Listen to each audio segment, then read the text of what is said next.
Hello दोस्तों, मैं हूं सादिक और आप देख रहे हैं टेक रेस। तो आज की हम इस वीडियो में बात करेंगे कि हमारा जो डाटा है वो अब सेफ़ नहीं है, क्योंकि यहाँ पर जो है आपकी उसका लेन देन हो रहा है कि आपका डाटा कहीं पर भेज दिया जाता है किसी भी वेबसाइट पर और आपको पता नहीं चलता। तो उस डाटा में आपकी पर्सनल इन्फॉर्मेशन या फिर आपसे अकाउंट से रिलेटेड कोई सी भी, जैसा भी आपका बैंक अकाउंट होता है या फिर इससे रिलेटेड यहाँ पर आप अपना ऑनलाइन ट्रांजैक्शन करते हैं, वो भी डाटा अवेलेबल है वेबसाइट पर। तो ये किस तरीके से काम कर रहा है और आपका डाटा किस तरह से सेल और परचेज हो रहा है, तो इस वीडियो में करेंगे हम उसी के बारे में बात। तो दोस्तों, इस वीडियो को एंड तक देखते रहिए। अगर आप इस चैनल पर नए आए हैं तो प्लीज़ इसे सब्सक्राइब करके बेल आइकन को प्रेस कर लीजिए और इस वीडियो को एक लाइक ज़रूर दीजिए। तो बिना किसी देरी के बढ़ते हैं इस वीडियो में आगे।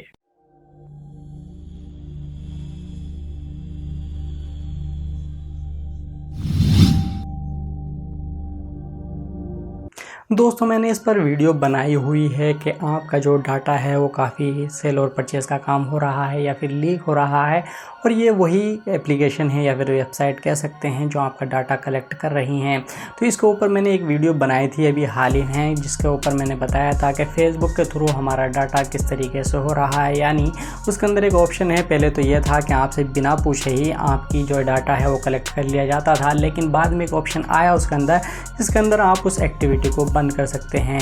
यानी कि फेसबुक में ये काम था कि ये बहुत टाइम से बात चल रही थी कि आप जो भी चीज़ सर्च करते हैं या फिर देखते हैं, तो आप जब तक फेसबुक चला रहे होते हैं आपको उसी से रिलेटेड कंटेंट दिखाई देता था, लेकिन अगर आप अपने फ़ोन को रख देते थे स्लीप मोड पे करके, तो वो आपका डाटा तब भी कलेक्ट कर रहा था। यानी आपकी जो भी इंफॉर्मेशन है, चाहे आप किसी से बात करते हैं या जो भी करते हैं, वो माइक के थ्रू आपका रिकॉर्ड होता था। उसी से रिलेटेड चीज़ें आपने देखा होगा, जैसे भी आप अपने फेसबुक पे आते हैं, अगर आप किसी पार्टी से या फिर किसी बर्थडे से रिलेटेड कोई बात अपने फ्रेंड के साथ करते थे, तो आपको न्यूज़ फीड में उसी से रिलेटेड चीज़ें जो हैं आपको दिखाई देने लगती थी।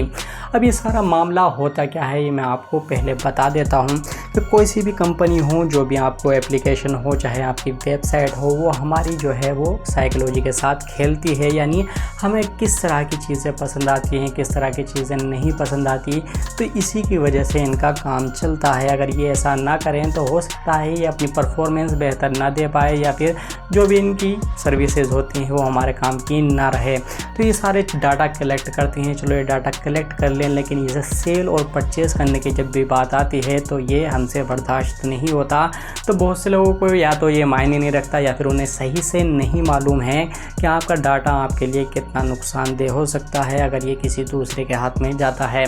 तो अभी हाल ही में ये जो न्यूज़ निकल कर आई है, जैसे कि आपने स्टडी से रिलेटेड एक एप्लीकेशन का नाम अभी हाल ही में सुना होगा, कि उसमें देखा होगा कि उसकी जो एप्लीकेशन है, उसका जो डाटा है वो किसी डार्क वेब पर यानी वेबसाइट पर वहाँ पर सेल हो रहा है। तो वहाँ पर जो है बहुत सारे करोड़ों लोग उस एप्लीकेशन का यूज़ कर रहे हैं, तो वो डाटा आपका जो है लीक होकर बिक रहा है। अब उसमें डाटा किसी तरह का भी हो सकता है, आपकी पर्सनल इन्फॉर्मेशन हो सकती है या फिर आपका डेबिट कार्ड, क्रेडिट कार्ड के जो डिटेल है हो सकता है वो भी हो। ये ऐसा कुछ नई बात नहीं है, ये ऐसा पहले से होता आ रहा है। अब ये सारी चीज़ें होती किस वजह से हैं, मैं बता देता हूँ आपको।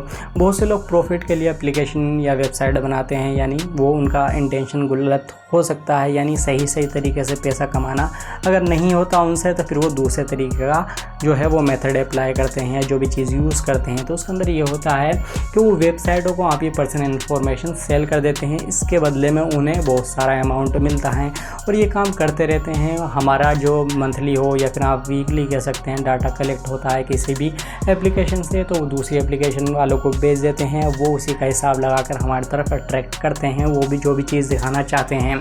या फिर इसके अलावा बहुत सी बैंक डिटेल हैं जिसके थ्रू आपके अमाउंट जो है या फिर बैंक बैलेंस जो है वो डिटेक्ट हो सकता है, क्योंकि कुछ भी पॉसिबल है, इम्पॉसिबल कुछ भी नहीं होता, क्योंकि बताया गया है कि कोई सी भी चीज़ है, सिक्योरिटी कितनी मजबूत क्यों ना हो, हर चीज़ जो है वो हैक की जा सकती है।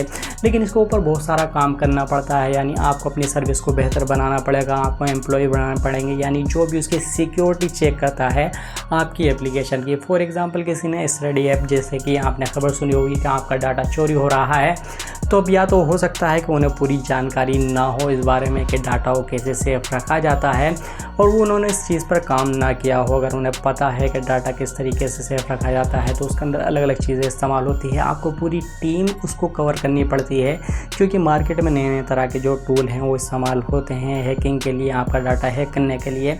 तो आपके पास एक ऐसी टीम होनी चाहिए जो उसे कवर कर सके कि अगर आपका कोई डाटा चोरी करना चाह रहा है तो उसे रोक सके, या फिर कोई नया टेक्नोलॉजी इस्तेमाल हो रही है डाटा हैक होने के लिए तो आपकी टीम उस तरीके से काम करेगी, उसे भी रोक सके। यानी आपको हर वक्त एक्टिव रहना होगा और आपकी टीम को भी, तो आपका डाटा सेव रह सकता है। लेकिन आने वाले वक्त में आपको पता चलेगा कि आपके डाटा का किस तरीके से गलत इस्तेमाल हो रहा है, और जो भी वेबसाइट है या फिर एप्लीकेशन है वो इसका गलत इस्तेमाल कर रही है। तो सारी चीज़ों को समझना होगा, क्योंकि एक ना एक दिन ऐसा ज़रूर आता है, आप भले ही कितना गलत काम कर ले वो लोगों के सामने आ ही जाता है। तो अपनी सिक्योरिटी को मजबूत बनाएं आप भी और वो भी जो हमें एप्लीकेशन देते हैं या फिर वेबसाइट बनाते हैं, तो हमारे डाटा को कैसे सेफ रख सकते हैं। आई होप ये सभी था जो आपको पसंद आया होगा कि क्या क्या बताया है मैंने, आपका डाटा किस तरीके से चोरी हो रहा है या फिर एप्लीकेशन किस तरीके से गलत इस्तेमाल कर रही है। आई होप आपको ये वीडियो पसंद आई होगी, और पसंद आई है तो प्लीज़ इसे लाइक कीजिए, अपने दोस्तों के साथ शेयर कीजिए। अगर आप इस चैनल पर नए आए हैं तो प्लीज़ इसे सब्सक्राइब करके बेल आइकन को प्रेस कर लीजिए, और मैं मिलता हूँ आपसे अगली वीडियो में। Thank you.